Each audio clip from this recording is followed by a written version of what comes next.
আমি 7:30টার পরে 8টা নাগাদ আমি প্রথম উদিরপুরের হনুমান মন্দিরে মহাদেব মন্দিরে এসে আজকের এই পবিত্র শুভ দিন শুরু করেছিলাম।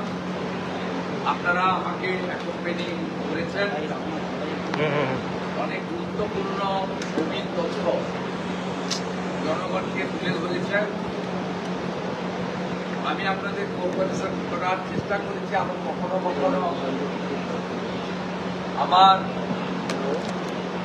সংক্ষিপ্ত সময়ের জন্য আপনাদের সবাইকে আমি কোঅপারেট করতে পারি। মোটামুটি এখনো কিছু কিছু বুথে ভবানীপুরে ভোটাররা লাইনে আছে, যদিও স্লিপ ডিস্ট্রিবিউশন করা কমপ্লিট করে ওই এন্ট্রি গেট বন্ধ করে দেওয়া হয়েছে। আমার এখানে কন্ট্রোল রুম বা ব্যাক অফিস থেকে আমরা যেটা পেয়েছি তাতে মোর দ্যান 90% ভোটার ভবানীপুর বিধানসভা কেন্দ্রে ভোট দিয়েছেন, যেটা ভবানীপুর বিধানসভা তৈরি হওয়ার পরে একটি রেকর্ড। লাস্ট 2021-এ 82%, 2024-এ 78% পোল হয়েছিল এবং তখন মৃত ডেট ডবল টিপিল এন্ট্রিতে শাসক দল প্রায় 10% করে ভোট ছাপ্পা মেরেছে। এবারে হাতে গোনা গোটা দশেক ভোট ছাপ্পা মারতে পেরেছে। তার মধ্যে ওয়ার্ড 77-এ 4-5টি ভোট আছে। পুরুষরা বোরখা পরে ভোট দিয়েছে, আমরা ধরেওছি।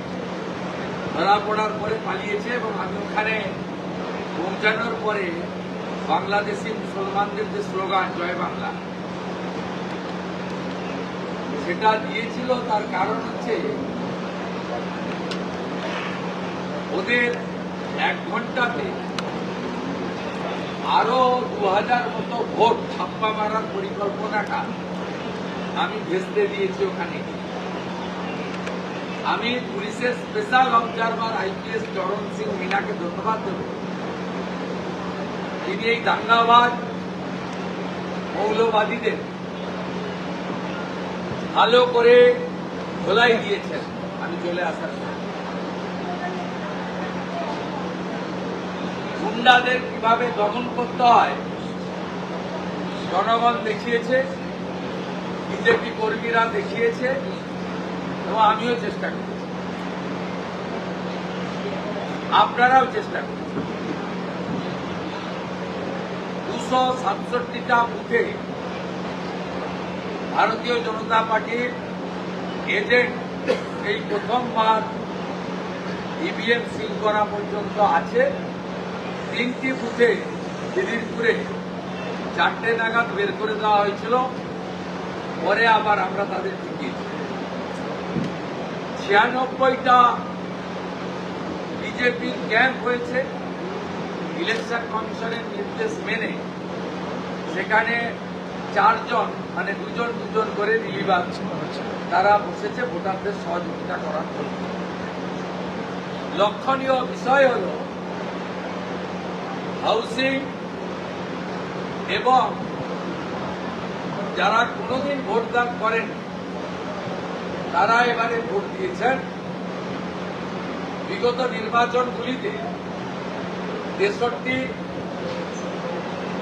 82 এবং 77 নম্বর ওয়ার্ডে মুসলমান বুথগুলোতে 95% করে ভোট পড়ত। এবারে হিন্দু বুথগুলোতে 95% করে ভোট পড়ত। এবারে মুসলমান ভোটের পোলিং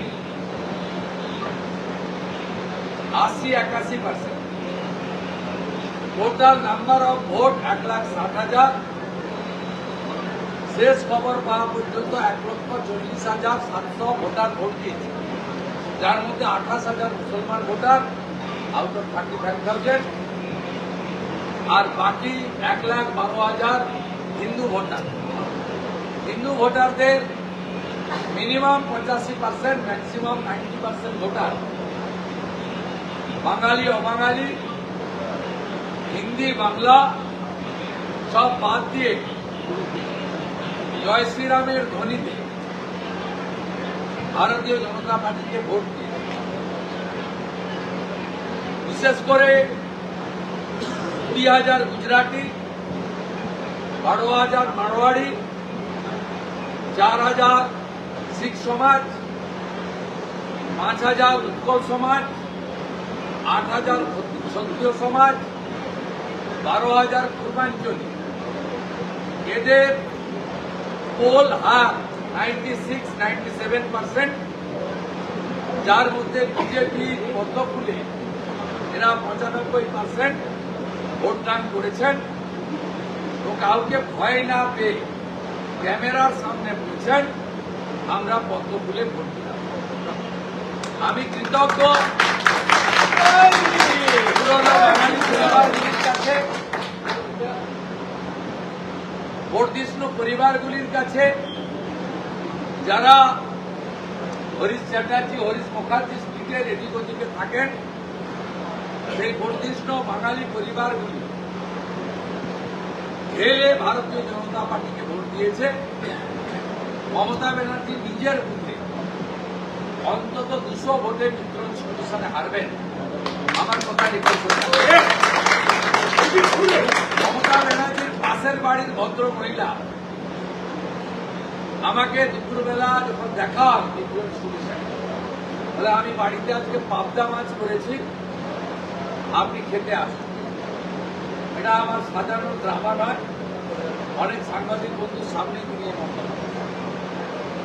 আমি যখন বিকালবেলা রমেশ মিত্র ইনস্টিটিউশনে যাচ্ছিলাম, সেখানে অনেকগুলো গরিব মানুষ, আমি তাদের বস্তি ঝুঁকড়ি এসব বলে মানে বলতে চাই না, তারাও সমাজের নাগরিক, সহনাগরিক, কিন্তু তারা অর্থনৈতিকভাবে দুর্বল, বড় লোকের বাড়িতে, অর্থনৈতিকভাবে শক্তিশালী লোকের বাড়িতে পরিচারিকার কাজ করে জীবনযাপন করে। তারা যেভাবে ডেকে নিয়ে আমাকে ভালোবাসা দিয়েছেন, আমি ভবানীপুর এলাকায় যত আয়া, সেবিকা এবং পরিচারিকা মা এবং দিদি আছে তাদের প্রণাম জানাচ্ছি। আমি আশাবাদী না, আমি নিশ্চিত 7টি ওয়ার্ডে আমার ন্যূনতম 30,000 লিড থাকবে। মমতা ব্যানার্জি 10 থেকে 12,000 লিড পাবেন, 77 নম্বর। ন্যূনতম 20,000 ভোটে এখান থেকে বিজেপি প্রার্থী জিতবেন এবং মমতা ব্যানার্জি দ্বিতীয়বারের জন্য হারবেন এবং কার্যত তাকে রাজনৈতিক বানপ্রস্থে যেতে হবে। আমি এই নির্বাচনে নির্বাচন কমিশন, রিটার্নিং অফিসার সহ সেক্টর অফিসার, প্রিজাইডিং অফিসার সহ পোলিং পার্টি, কেন্দ্রীয় আধা সামরিক বাহিনী সহ স্পেশাল পুলিশ অবজারভার এবং কলকাতা পুলিশের একটি বড় অংশ ধন্যবাদ জানাবো। আলিপুর, ভবানীপুর, চেতলা, কালীঘাট এই থানাগুলির কর্তা ব্যক্তিরা যেভাবে মেরুদণ্ড সোজা রেখে ইলেকশন কমিশনের নির্দেশ কার্যকর করেছেন, হ্যাটস অফ টু এভরিবডি। আমাকে খিদিরপুরে এরশাদ নামে কলকাতা পুলিশের একজন বেয়াদব অফিসার একটি প্রশ্ন করেছিলেন, আমি তাকে চিনে রেখেছি, তার নাম নোট করে রেখেছি, 4 তারিখের পরে ওই ভদ্রলোকের সঙ্গে আমার দেখা। আপনাদের সকলকে ধন্যবাদ জানিয়ে আপনারা যেভাবে সারাদিন আমার সাথে থেকেছেন, প্রকৃতিকেও ধন্যবাদ দেব, বরুণদেবকে। তুলনামূলকভাবে ন্যাচারাল এয়ার কন্ডিশন করে দিয়েছিলেন অনেকটা সময়, গতকালের তুলনায় আবহাওয়া খুব ভালো ছিল এবং প্রকৃতি বরুণদেবকে আরো ধন্যবাদ দেব। সকালে একটু হালকা বৃষ্টি, 11টা 40-এর পরে হালকা রোদ, এক মনোরম পরিবেশে এবারে ভবানীপুর সহ কলকাতার নির্বাচন অনুষ্ঠিত। আমি যেহেতু রাজ্যের বিরোধী দলনেতা, সম্পূর্ণ তথ্য না নিয়ে বলবো না, তবুও আমি ইলেকশন কমিশন, নির্বাচন সব কাজে যুক্ত আধিকারিক, রাজ্য পুলিশ, কেন্দ্রীয় আধা সামরিক বাহিনী, সংবাদ মাধ্যমকে এই ঐতিহাসিক নির্বাচনে গুরুত্বপূর্ণ ভূমিকা নেওয়ার জন্য আমার পক্ষ থেকে as a leader of opposition, outgoing leader of opposition, আমি সকলকে ধন্যবাদ জানিয়ে আমি এবারে 17C ফর্ম সংগ্রহ করবো এখানে বসে। আপনারা সবাই ধীরে ধীরে প্রস্থান করবেন এই প্রার্থনা।